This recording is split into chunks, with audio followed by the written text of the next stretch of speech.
Today I have a review on the Topping NX1s portable headphone amplifier. So we'll start with the box.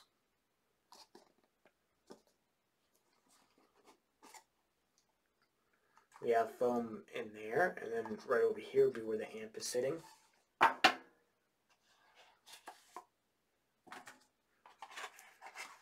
And then we have our accessory box, and I already took the accessories out of the box, so let's go over that now.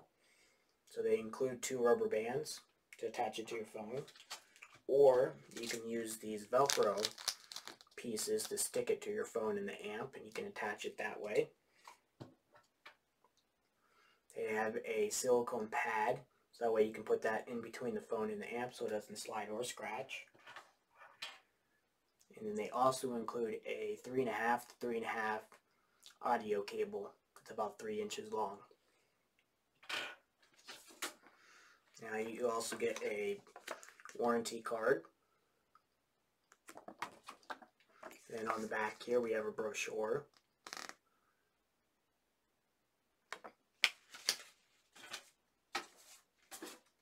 And then we also have our user manual.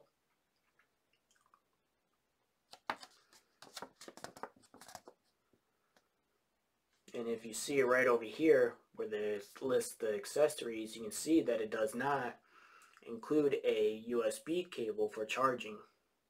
So you'll have to buy your own cable if you want to charge the amplifier.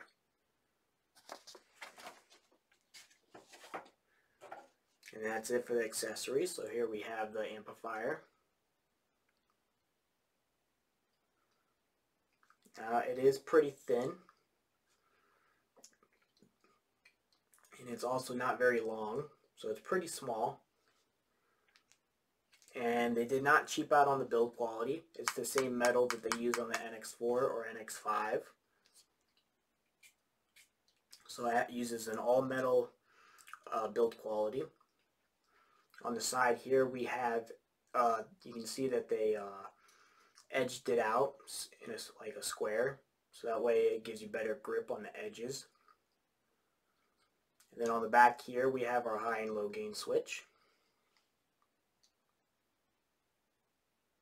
And then we also have our bass boost switch. And then over here we have our charging LED.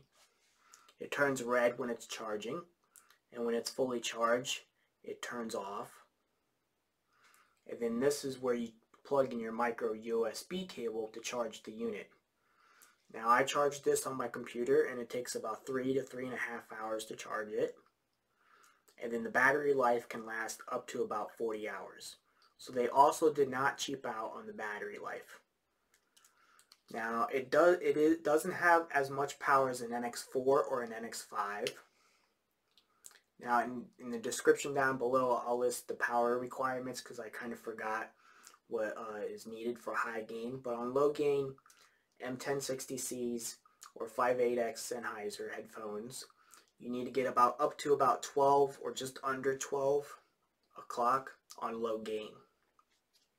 And then for the Fostex T50RP Mark IIIs, you can max out the volume knob. I would probably play it normally at like 3 o'clock, but you can also just max it out like that. And you get a blue LED in the front here, and when the battery gets low it turns red. And that's when you have about 30 minutes, maybe an hour at most, battery life left.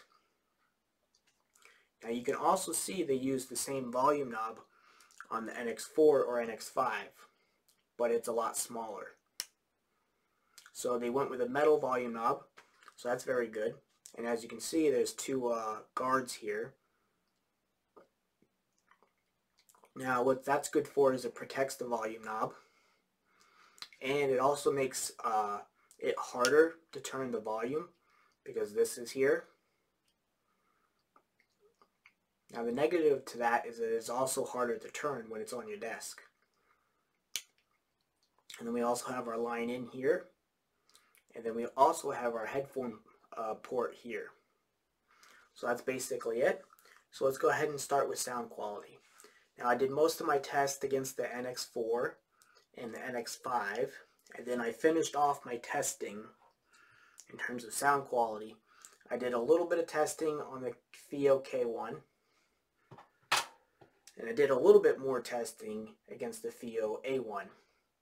Now in the next week I'm going to be doing some listening tests on this against this. But let's go ahead and start with the NX1s versus the NX4 and NX5. Now let's start with the bass, with the bass boost switch turned off, which would be where it is right now, by the way. So that's with it on, and this is with the bass boost off. So with the bass boost turned off, the bass on this is pretty weak. It's kind of similar to like a FIO A3 or E10K. There's not a whole lot going on in the bass region. Now the NX5 has a more neutral bass, but it is a little bit stronger than this with the bass boost turned off. Now the NX4 also will have a lot more bass than this with it off. Now the good news about the NX1s is when you turn the bass boost on, it gives it a more fuller sound in the bass. So it's a lot thicker sounding. Now the NX5 is going to be more tight and punchy, more neutral and lean sounding, while the NX4 has a more fuller and thicker sounding bass. So the NX1s is like a cheaper version of the NX4, while like a FIO A3 would be like the cheaper version of the NX5. So I do think the NX5 is better than an A3, and the NX4's bass boost would be better than the NX1s. Now let's go ahead and talk about with the bass boost on. Now it's not going to be as strong, even though it's fuller sounding than the NX5, kind of similar like the NX4, but it is weaker sounding than the NX5 and NX4. And then it doesn't punch, or the impact is not as strong as the NX5 or the NX4. But it, like I said, it is fuller sounding. And it's not going to be as muddy. It is a lot warmer when you turn the bass boost on. With the bass boost off, it's very anemic sounding, by the way. But when you turn the bass boost on, it adds a bit of a warmth to it. It makes it sound a little bit better. But it's definitely not going to be as muddy or as bloated sounding as the FIO A5.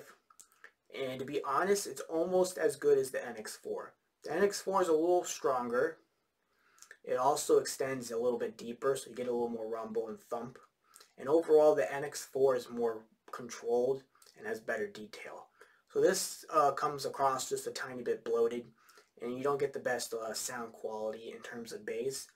But it is pretty good to be usable at least. And that's probably my favorite thing about this, is the bass boost is actually pretty decently good. So let's go ahead and move on. Now before we talk about vocals and treble, the first thing I want to explain is soundstage and imaging and whatnot first. So let's go ahead and start off with soundstage. Now the NX1s has a very narrow soundstage. So it's extremely narrow. And with that, it also means that all the sound effects are very intimate sounding. Now let's also talk about imaging. Now it does do a little bit of imaging from right to left, but there is some dark spots, and overall it's not all that good of the imaging as well. And more importantly is it does not image almost none in terms of front to side or side to back. In a circular fashion. It has very, very poor imaging.